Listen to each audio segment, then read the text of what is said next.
বিসমিল্লাহির রহমানির রহিম। আসসালামু আলাইকুম। কেমন আছেন আপনারা সবাই? আশা করি অনেক ভালো আছেন। আমি রুজিনা কুকিং অ্যান্ড ব্লগ থেকে চলে আসলাম আজকে আপনাদের সামনে আবার অনেক মজাদার এবং সুস্বাদু একটা পটল আলু দিয়ে চিংড়ি মাছ ভাজির রেসিপি। সামনে মানে এখন প্রচণ্ড গরম, কি বলবো গরমের কথা। সবাই এখন জানেন যে কতটা গরম পড়তেছে। তো এই গরমের কথা চিন্তা করেই, গরমের কথা মাথায় রেখে আজকে আমার এই রেসিপিটা করা।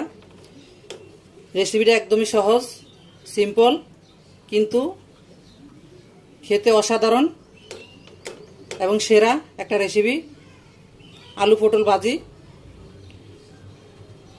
তো চলুন দেখে নিই কীভাবে করে আজকে আলু পটলের রেসিপিটা করা হলো, চিংড়ি মাছ দিয়ে ভাজি করা হলো।